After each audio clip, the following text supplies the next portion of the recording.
네, 정치 현장에서 한 걸음 떨어져 보다 객관적인 시선으로 정치권의 쟁점을 들여다보겠습니다. 여의도 정치외전 최병천 전 민주연구원 부원장, 정호김 전 새누리당 의원 두 분과 함께하겠습니다. 어서 오십시오. 반갑습니다. 안녕하세요. 네, 최병천 민주연구원 부원장님은 이제 오늘 처음 이제 저희랑 함께하시게 됐는데 소감 간단히 좀 들어볼까요? 네. 그 시청자분들에게 좋은 정치 뉴스 그리고 뭔가 한 번 더 생각해 볼 수 있는 싸움만 하는 게 아니라 정책이라든가 그리고 향후 전망 같은 거를 보여줄 수 있는 좋은 패널이 되도록 열심히 노력해 보겠습니다. 감사합니다. 네, 최병천 그 부원장님은 현재 그 신성장 경제연구원 또 소장으로 계시는데 호칭은 부원장으로 많이 방송에서 부르기 때문에 부원장님으로 하겠습니다. 네. 책도 여러 권 쓰셨고 팬층도 두꺼우셔서 오늘 좋은 토론을 기대하겠고요. 네. 정 의원님과는 방송에서는 서로 네. 처음 보시는 네. 초면이신 거죠? 예. 어색하시겠지만 열띤 좋은 토론 기대하겠습니다. 네. 네. 바로 이제 들어가겠습니다. 이제 총선 시계가 정확히 D-70에 맞춰져 있는데요. 그런 상황에서 한동훈 국민의힘 비상대책위원장은 운동권 청산론, 이재명 민주당 대표는 오늘 신년 기자회견에서도 윤정부 심판론을 전면에 내세웠습니다. 운동권 청산론, 정권 심판론, 이 프레임 전쟁이 이제 한창 열을 가하고 있는데 어느 쪽 전략이 더 힘을 받을 수 있을 거로 보시는지 오늘 첫 등판하신 최 부원장님부터 들어볼까요? 소위 이제 우리가 운동권 출신이라고 말하는 게 국회에 가장 많이 대거 들어온 시점이 2000년 총선이었었어요. 네. 그때 이제 김대중 대통령 쪽과 이해창 당시 총재 쪽에서 서로 이제 경쟁적으로 젊은 피 수혈을 열심히 했었거든요. 네. 그래서 2000년 총선과 2004년 총선에 소위 말하는 이제 운동권 학생운동 출신들이 제일 많이 들어왔는데요. 이 보수 언론을 중심으로 운동권 청산을 얘기했던 것 자체는 새로운 일이 아닌 것 같아요. 그래서 네. 이거는 어떻게 보면 20년 동안 지속되고 있는 레퍼토리다. 그렇게 볼 수 있는 측면이 있는 것 같고요. 그래서 근데 운동권이 잘한 것도 있고 못한 것도 있을 텐데 왜 운동권은 청산되지 않았을까를 좀 생각해 봐야 될 것 같아요. 네. 운동권이 뭔가 국민들로부터 비판받았다가도 다시 주목받은 거는 민주당의 상대 정당이었던 국민의힘이 뭔가 권위주의를 회귀하거나 시대와 좀 동떨어진 일을 계속한 거거든요.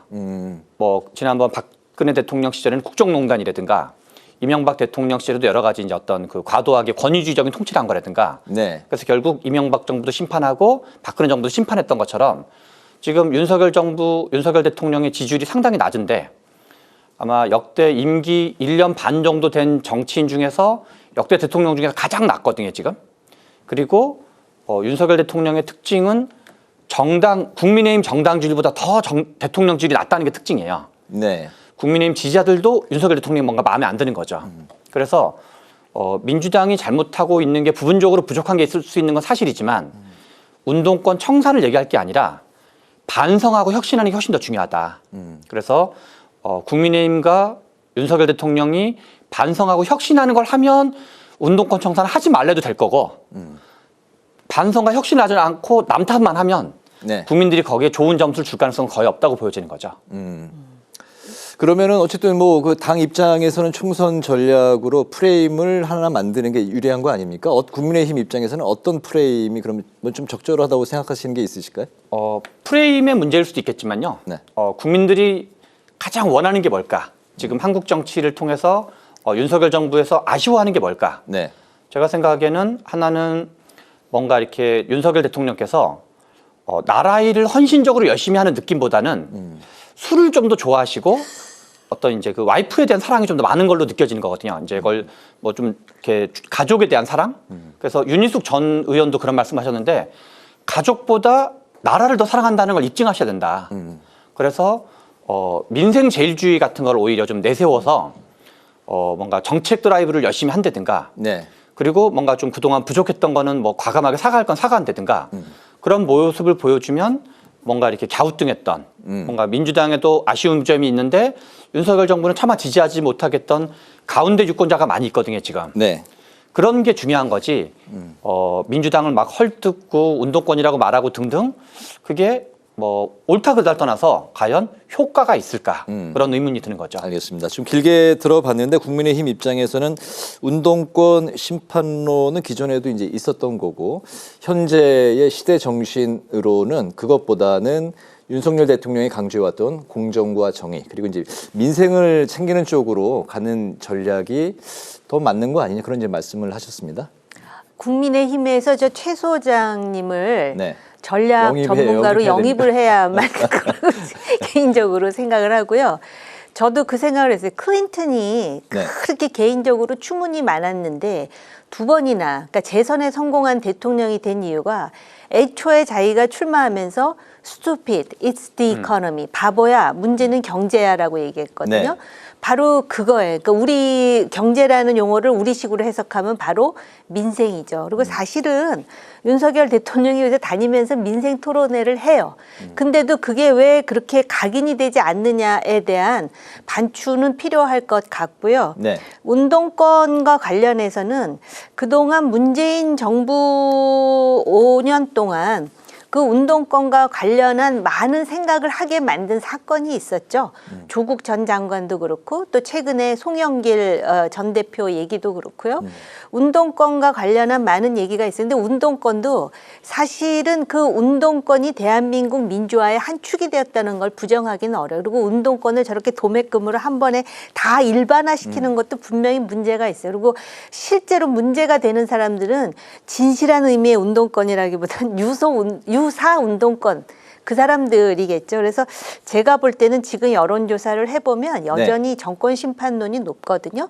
그렇기 때문에 조금 아까 말씀한 어떻게 보면 가장 쉬운 해답일 수도 있어요. 왜 나라보다 가족을 먼저 생각하냐. 아주 단순하고 굉장히 원색적인 질문이지만 그거에 대해서 저는 나라를 위한 머슴으로서 나라를 더 많이 생각합니다를 진정성 있게 보여주면 되는 거거든요. 네. 이번 총선에 그게 화두일 것 같아요. 저도. 그렇다면 민주당의 그 정권 심판론은 효율적이고 적절한 그 전략이라고 보시는 건가요? 아니요. 여론이 그런데 네. 그 정권 심판론의 한 축에 이재명 대표가 있다라는 것에 대해서 맞듣지 않아 해요. 유권자들이. 그래서 지난 주말에 갤럽 조사를 보면 이재명 대표에 대한 지지율이 35%밖에 안 나와요. 근데 한동훈 비대위원장은 지지한다는 사람이 52% 정도 나온 걸로 제가 기억하고 있거든요. 네. 그러니까는 이재명 대통령 지지율이 답보 상태라 그러는데 마찬가지로 민주당의 이재명 대표 지지율도 30%대 박스권에 그대로 갇혀 있어요. 그렇기 때문에 정말 민주당이 정권 심판에 대해서 얘기를 하려면 이재명 대표 스스로가 자기 개혁을 하는 걸 보여주지 않으면 마치 또 윤석열 대통령이 가족보다 저는 나라를 사랑합니다를 선언하라고 말씀하셨듯이 네. 지금 그 양당 간의 선택을 해야 되는 국민의 딜레마는 또 얼마나 크겠습니까? 알겠습니다.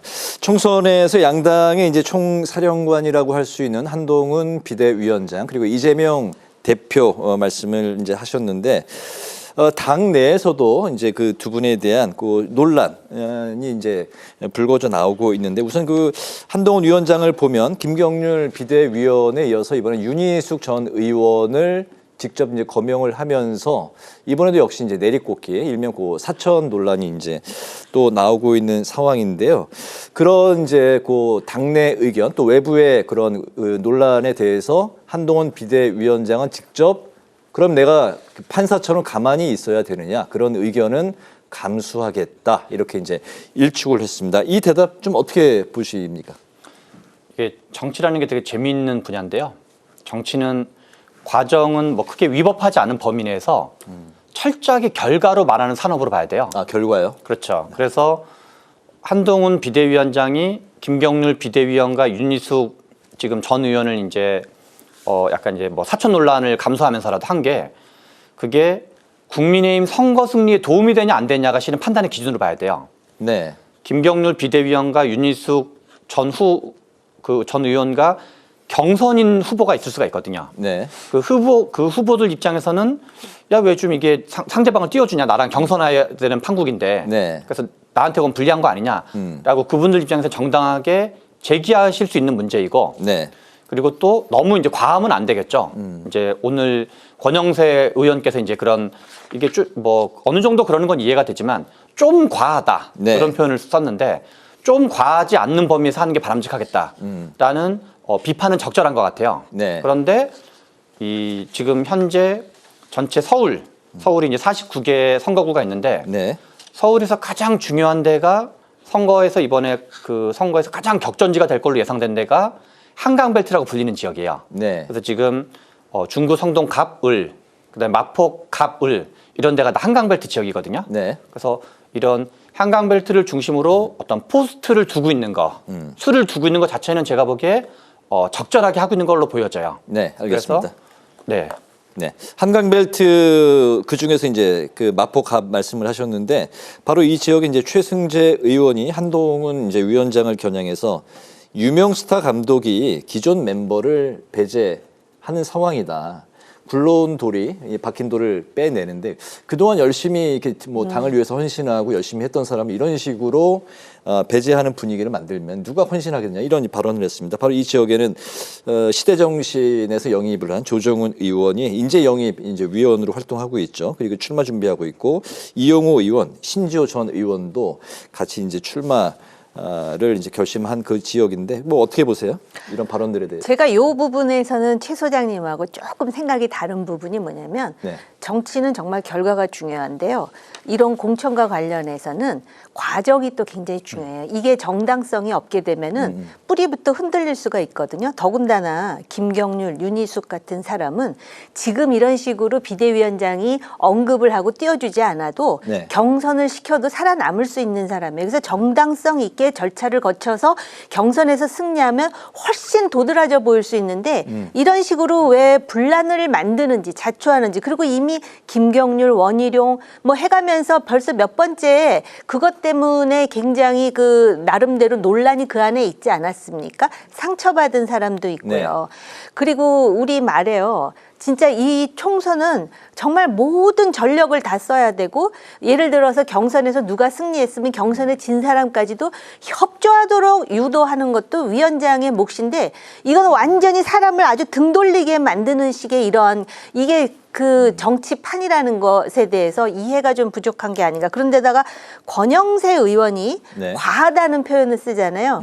이 사람은 영국 신사 같은 사람이라서 웬만해서 남한테 싫은 소리를 안 하는데 한동훈 위원장한테 그런 거죠? 그렇죠. 네. 비대위원장한테 과하다라는 표현을 썼다라는 것에 주목해야 돼요. 왜냐하면 권영세 의원은 대통령과도 매우 가까운 사이인데 예를 들어서 이런 식으로 자꾸 이게 누적이 되면 나중에 어디로부터 견제가 들어갈 수도 있는 여지가 자꾸 늘어난다라는 점을 생각해야 돼요. 판사처럼 가만히 있으라는 게 아니라 네. 비대위원장이면 오히려 갈등을 어떤 식으로든 해소하고 거중 조정하고 경선을 유도해서 정말 마포 예를 든다면 마포라든지 중성동에서 싸울 수 있는 사람이 이렇게 꽃처럼 활짝 피어나게 해야 되는데 자, 이 사람이에요. 그러니까 밑에서 어떻게 해? 발목을 지금 잡는 식으로 지금 문제 제기를 하는데 문제 제기하는 목소리가 절대로 틀린 목소리는 아니에요.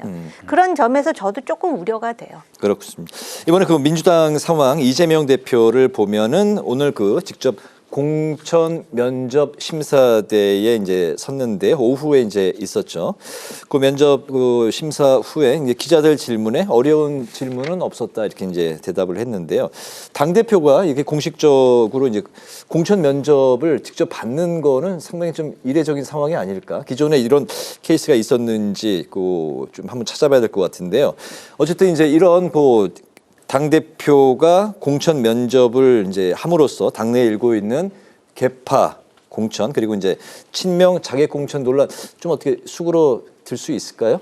이게 이제 항상 정치라는 게 우리 이제 앞에 의원님이 잘 말씀하신 것처럼 국민의 눈높이로 보는 게 되게 중요한 것 같아요. 네. 그러니까 대표가 공천 면접을 한 것 자체가 이례적일 수는 있지만 그렇게 한다 그래서 국민들이 아 민주당 공천은 항상 다 모든 거를 다 공명정대하게 하고 있겠구나라고 생각한다면 관계없지만 국민들 다수가 좀 아니다 하고 싶은 게 있으면 네. 그 목소리도 좀 귀 기울일 필요가 있는데 저는 이제 그 어느 정도 개파 간 갈등은 좀 불가피한 면이 있어요. 선거에서라는 건. 그리고 뭔가 정치적으로 도전해보고 분들은 도전해보고 싶었던 분들은 아무래도 나는 뭐 문재인 대통령과 가깝다, 뭐 이재명 대표랑 가깝다 하는 것도 저는 어느 정도 불가피하다 생각을 해요. 그거는 여당이든 야당이든 진보든 보수든 불가피한 건데, 다만 그것이 앞에서 우리 정 의원님 잘 말씀하신 것처럼 너무 과하면 국민들한테 눈살을 찌푸리게 만들거든요. 그래서 저는 이재명 대표께서 최근에 이제 모 언론에서 박근혜 전 대통령의 회고록이 쭉 인터뷰가 나온 적이 있어요. 네. 그래서 저는 박근혜 대통령의 후회를 좀 배우실 필요가 있다. 이재명 대표가. 그게 되게 중요한 건데, 박근혜 대통령의 그 회고의 핵심 내용은 뭐냐면 내가 지시하지 않았지만 호가호위를 하면서 찐박이라고 자랑하고 다녔던 사람이 되게 많다. 네. 그래서 그 부분이 가장 후회된다라고 얘기를 했어요. 이게 2016년 총선의 패배의 핵심이었거든요. 네. 소위 말하는 진박 간별 논란인 거죠. 그래서 만약에 민주당의 지금 공천 논란을 국민들 또는 특히 중도의 눈으로 보기에 네. 마치 이것이 찐명 간별 논란처럼 보이게 되면 그게 마치 이제 과거의 친박 공천 논란처럼 민주당의 공천에 대해서 국민들이 갸우뚱하게 되고, 근데 그거는 박근혜 대통령이 시켜서 그런 게 시켜서 그런 것보다는 각자가 호가호위한 거를 방치한 거거든요. 네. 그런 것처럼 정치는 방치한다고 내가 지시하지 않았다고 해서 책임이 없는 게 아니라, 그거는 이제 법적인 책임은 그렇지만 정치적 책임은 뭔가 과도하게 호가호위하는 사람은 제재를 가해야 돼요. 너 어느 정도 호가호위하는 건 괜찮은데 오버해서 호가호위하는 가만히 안 둘 거야. 예컨대 수박을 박살내겠다. 저는 그런 사람은 반드시 제재된다 생각을 해요. 네, 알겠습니다. 그 이재명 대표의 공천 14 어떻게 보면 뭐 직접 모범을 보인 사례로 볼 수도 있을 것 같은데, 외부에서는 물론 이제 하나의 퍼포먼스에 불과하다 이런 비판도 있습니다. 어떻게 보셨어요? 아니, 어려운 질문이 없었다 그랬잖아요. 심사위원들이. 근데 어떻게 어려운 질문이 없었을 수가 있죠? 지금 재판받는 게 몇 가지인데, 그런데다 지금 말씀하셨듯이 수박, 개딸, 뭐 그것 때문에 얼마나 당이 시끄럽고 지금도 공천 때문에 부글부글하는 목소리들이 있는데, 네. 결국 어려운 질문들을 심사위원들이 알아서 피해갔다라는 얘기밖에 더 되겠습니까? 그런데다 저는 이렇게 본인이 공천 심사를 받으면 내가 대표임에도 불구하고 시스템 공천에 따라 움직인다고 유권자 여러분 그냥 믿으세요라고 하는 건데요. 이걸 믿을까요, 과연? 그냥 이 외양은 그런 시스템 공천인 것처럼 하지만 실제로는 자객 공천이라든지 여러 가지 논란이 있다 보니까, 그리고 이런 것도 있어요. 나중에 비례대표로 나갈 가능성을 저는 오히려 역설적이지만 열어두고 있는 게 아닌가. 그러니까 내가 이렇게 공천심사를 받는다는 건 난 비례대표 안 나갑니다를 확고히 하기 위해서 이런 모습을 보여주는데, 오히려 나중에 본인이 뭐 총선 지위라든지 다른 사정이 생겨서 나갈 일이 있을 때, 저는 원래 공천 심사까지 받으면서 인천 계양을에 나가려고 그랬어요. 사무실도 늘렸습니다. 그런데 이런 사정 때문에 내가 불가피하게 비례대표를 할 수밖에 없습니다를 오히려 정당화하는, 물론 이건 순전히 저 개인적인 네. 생각이고 주장이니까는요. 네. 그런데다가 그 자객 공천들, 지금 최 소장님 말씀에 저는 정말 공감하는데요. 이런 거를 왜 당대표가 피해가는지 모르겠어요. 어떻게 보면 야당에게 굉장히 좋은 기회일 수 있어요, 이번 총선은. 그럼에도 불구하고 심지어는 무슨 이재명 대표의 심장을 지키겠다, 이런 말을 하는데도 경고는커녕 그냥 본인이 피하고 있잖아요. 근데 박근혜 대통령이 자기 주변에 호가호위하는 사람들에 대해서 몰랐다 그러는데, 이재명 대표 경우는 지금 눈앞에서 방송에서 다 나오잖아요. 그럼 진짜 말씀하신 대로 경고를 해야 되는데 경고하지 않고 있거든요. 그리고 본인이 공천심사 나가면 이걸 공정하게 생각할 거라고 생각하는 자체가 21세기 대한민국 유권자들의 수준을 정말 모르는 거라, 이렇게 볼 수가 있죠. 알겠습니다. 제3지대 논의로 이제 화두를 바꿔보겠습니다. 이준석 대표가 최근에 이제 공약을 이제 하면서 눈길을 끌고 있는데요. 노인 무임승차 폐지, 또 여성 희망, 복무제, 이런 좀 파격적인 공약들, 이제 테이블 아래에 있던 것들을 이제 수면 위로 올렸다, 이런 평가도 받고 있습니다만, 어쨌든 그 세대와 또 남녀 갈등 조장이라는 이제 그 우려, 또 비판도 받고 있습니다. 바로 이 점 때문에 이낙연 대표와의 빅텐트가 과연 가능할 것인지 또 의구심을 보내는 그 눈치도 있습니다. 이준석 표 정책의 손익 계산, 이 빅텐트 조성에 좀 어떤 영향을 미칠까요? 이제 시청자분들께서 이준석 대표 일단 정책을 잘 모를 수 있어가지고 네. 짧게만 좀 보충 설명을 드리면 크게 좀 두 가지가 최근에 발표가 됐어요. 하나는 방금 말씀하신 노인 무임 승차 폐지인데 현재는 이제 그냥 그 약간 자유이용권처럼 쓰고 있죠. 근데 그게 아니라 그런 건 없애고 교통카드 같은 거를 연간 12만 원을 주겠다 네. 하고 나머지 이제 그거보다 더 쓰는 경우는 학생들한테 적용되는 할인율을 적용해가지고 한 40% 정도로 할인해서 판매하겠다 네. 이런 거거든요. 이제 그게 하나고 또 하나는 여성 희망 복무제라는 건 뭐냐면 옛날에 군 가산점 논란이 있었잖아요. 네. 그래서 지금 남성들 사이에서는 어떤 게 있냐면 특히 젊은 남성들에서는 나는 군대도 갔다 오고 그런데 공부할 시간도 뺏기고 병역 의무도 지는데 가산점 혜택도 못 받는다. 너무 억울하다. 네. 그리고 특히나 이제 경쟁이 더 치열해지면서 그래서 이준석 대표가 최근에 발표한 내용은 뭐냐면 공무원을 하고 싶은 여성에 한해서 경찰관 이제 소방관이 되려고 하면 그렇죠. 예, 뭐 군대에 경찰관, 갔다 와야 소방관 된다. 등등의 네네. 넓게 보면 이제 공무원 계통에 해당하는 부분인 경우에는 군대를 반드시 갔다 와야지 응시 자격을 주는 거예요. 네. 그러면 군대를 갔다 오지 않은 여성은 실은 거의 응시 자격도 없는 거랑 같은 거죠. 그래서 군 가산점을 역으로 적용한 방식이거든요. 근데 저는 일단은 좀 이제 긍정적인 측면으로 볼 수 있는 건 뭐냐면 이게 이제 정치라는 게 양당이 중심일 때는 양당 다 51% 득표를 해야 되기 때문에 네. 51%가 합의하기 어려운 건 서로 피하는 경향이 있어요. 금을 밟지 않는다 그럴까요? 네. 근데 제3당, 이게 뭐 진보 성향 제3당이든 보수 성향 제3당이든 3당이 가지는 장점은 금을 한번 깨주는 거예요. 금을 밟으면서 뭔가 성역화되어 있는 거를 막 넘나들어 보는 거죠. 네. 그래서 지금도 이제 그걸 성역화된 걸 넘나드는 건데 다만 이게 정치공학적으로도 바람직한지는 좀 의문이에요. 왜냐하면 지금 이제 우리나라는 비례대표 캐파가 300석 중에 47석밖에 안 되거든요. 10%를 받아봤다 4.7석이에요. 네. 그러면 결국 이제 지역구에서 일정 정도 당선자를 많이 만들어야 되는데 노인분들이랑 뭔가 이렇게 갈라치고 그다음에 이제 또 2030 중에서도 여성을 뭔가 갈라치는 거거든요. 네. 그래서 그러면 2030 남성만 결집하는 건데 우리나라 2030 남성의 유권자 비중이 2030 전체가 우리나라 유권자의 30% 정도인데 투표율 기준으로는 2030 다 합쳐서 22%밖에 안 돼요. 그래서 이제 선택과 뭐 집중 얘기가 나오고 있는 상황인데요. 그렇죠. 그럼 선택과 집중해봤자 2030 남성표를 다 받는다고 쳐도 전체 유권자의 10%밖에 안 돼요. 다 받는 건 물론 불가능할 뿐만 아니라. 네. 그래서 그러니까 이준석 개혁신당의 캐파를 스스로 쪼그라뜨리는 그런 측면이 있어서 이게 지혜로운 정책인지는 좀 의문스럽다 이런 생각입니다. 예, 그 청년층 그리고 이제 남성 젊은 청년층에 이제 좀 집중하고 있는 이 상황. 이낙연 대표가 이끄는 그 당에서는 좀 받기 힘든 빅텐트 조성에는 좀 이렇게 여러 가지 좀 우려가 나오고 있는 것 같습니다. 그러다 보니까 이것도 역발상으로 결국은 그 이낙연 전 대표 측과 당을 통합하지 않기 위해서 더 이런 공약을 계속해서 밀어붙이는 게 아닌가라는 일말의 해석이 가능할 것 같고요. 네. 이런 문제는 있어요. 그동안에 우리가 선거 때면은 소위 표퓰리즘이라 그래가지고 표를 얻기 위해서 정말 가당치도 않은 공약들을 많이 내는데 그래도 젊은 정치인이 나라의 미래, 그러니까 자기들은 젊기 때문에 미래를 걱정하지 않을 수 없고 그중에 중요한 문제가 바로 이러한 지하철에서의 그런 그 적자 문제, 경영 부실 문제, 그리고 지금 우리가 아직까지도 남북 분단이 된 상황에서 사실은 지금 군 병역 의무를 수행할 그런 젊은 남성들이 계속해서 줄어드는 네. 추세인 거는 맞아요.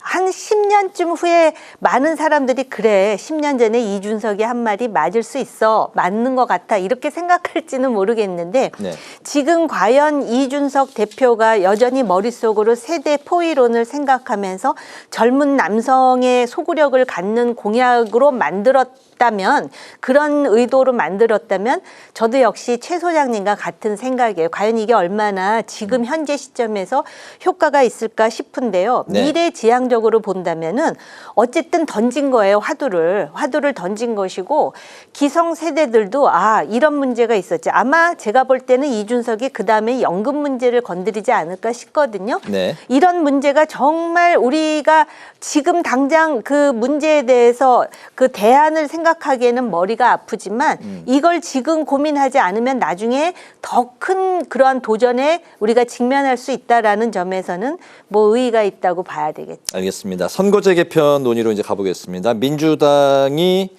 지금 이제 준연동형에서 병립형 그 중에서도 권역별 비례대표제로 이제 무게가 이제 실리고 있는 상황이고 빠르면 이르면 이번 주 안에 결론이 날 것 같습니다. 이재명 대표도 길지 않은 시간에 결론을 말씀드리겠다 이렇게 이제 시사를 했는데요. 병립형에 무게가 실리고 있는 이 상황 제3지대 미래는 좀 어떻게 될까요? 그렇다면? 지금 이제 제가 민주당에서 병립형의 대표 논객 중에 한 명이었었는데요. 네. 예, 그래서 이제 이탄희 의원이 연동형을 주장하셨던 대표 논객이었고 이제 제가 병립형을 주장했던 대표 논객 중에 한 명이었었는데요. 네. 지금 이제 현재 민주당에서 논의되고 있는 거는 완전 연동형이 아니라 연합비례정당을 만드는 거예요. 네. 약간 이제 진보계열 시민사회단체랑 진보정당, 용해인 씨가 있는 기본소득당 등등이랑 해서 연합비례정당을 만들어서 하는 방식이 하나가 있고 네. 지금 현실적으로는 두 번째는 이제 권역별 병립형으로 돌아가는 두 가지가 좀 이제 비중 있게 논의가 되고 있거든요. 근데 저는 권역별 병립형 가능성을 좀 높게 보고 또 재밌는 거는 연합비례정당의 실제 파트너들은 제3지대랑 무관한 사람들이에요. 네. 그러니까 지금 저는 이제 연합비례정당이 부적절하다고 보는 이유가 권역별 병립형이 더 합리적이라고 보는 이유가 연합비례정당에는 실제로는 연합정치가 별로 없어요. 왜냐하면 민주당을 위협하고 있는 제3지대는 이낙연 신당과 이준석 신당이거든요. 근데 거기랑은 연합 논의가 전혀 없고 어떻게 보면 위협을 별로 안 하고 있는 사람들한테 의석을 어떻게 나눠줄까를 고민하고 있는 거야. 네. 그래서 정청래 최고 같은 경우는 이거는 연합정치가 아니라 자선사업 정치다라고 말하는데 저도 이제 좀 요 사안에 대해서는 정 최고위원이랑 비슷한 입장이어서 그래서 실제로 제3지대로 별 영향이 없는 약간 엉뚱한 연합을 논의하고 있는 측면이 있다. 네. 그래서 더더군다나 민주당에서 이제 그 두 가지 견해 중에서 당 지도부가 저는 이렇게 고민 끝에 권역별 병립형을 선택할 가능성이 높지 않을까 전망하고 있습니다. 네, 정호김 의원님. 원래 연동형 비례대표제의 정신은 바로 그 국회의 구성이 지나치게 양당으로 진영화되어 있다 보니까 양당을 지지하지 않거나 양당에서 미처 다루지 못한 주제에 대해서 어떤 인식을 가지고 있는 나머지 국민들 약 3분의 1 정도 되는 무당층을 제대로 대변하지 못한다라는 문제의식에서 나오는 거 아니겠습니까? 네. 그런데 그렇게 해서 자기네들이 연동형으로 가기 위한 첫 단계로 준연동형까지 갔다가 결국은 뭐 보수 정당의 그 상당한 그 저항 이런 것 때문에 위성 정당 내지는 위장 정당을 만들어서 아주 우스꽝스러운 상황을 만들었던 건 사실이에요. 그럼에도 불구하고 대한민국의 정당 정치를 진화시킨다는 차원에서는 어떻게 해서든지 설득의 논리로 연동형으로 가는 게 바람직해요. 근데 지금 이제 제3정당, 제4정당 또 뭐 제3지대 얘기가 나오니까 아마 병립형으로 갈 가능성이 매우 높고 그러다 보면은 야권에서 상당한 반발이 나올 테니까 이재명 대표가 오늘 기자회견이 있음에도 불구하고 거기서 그냥 넘어가 버린 거 아니겠습니까? 그런데 정성호 의원이 혼이 나더라도 빨리 뭐 매를 맞아야 된다 하는 거 보니까 이미 마음속에는 권역별 병립형 비례대표제예요. 네. 그렇다면은 빨리 정리를 해서 하는 게 맞지만 제가 볼 때 이 병립형으로 다시 회귀하는 것 자체는 대한민국 정당 발전에 큰 도움이 되지 않는다. 결국은 양당이 자신들의 어떤 독과점 구조를 영속화하는 것에 불과하다라고 생각해요. 알겠습니다. 오늘 두 분이 이제 처음으로 좀 합을 맞춰봤는데 굉장히 텐션이 있고 열띤 토론이고 귀에 쏙쏙 들어오는 그런 발언들을 많이 해주셨습니다. 시간 관계상 지금 이제 마지막 질문이 하나 있는데 좀 끊어야 되는 게 아쉬울 네. 정도인데요. 오늘 두 분 다 수고 많으셨습니다. 여의도 정치외전 이제 마칠 시간이 됐는데요. 지금까지 최병천 전 민주연구원 부원장, 정호김 전 새누리당 의원 두 분과 함께했습니다. 오늘 수고 많으셨습니다. 감사합니다. 감사합니다.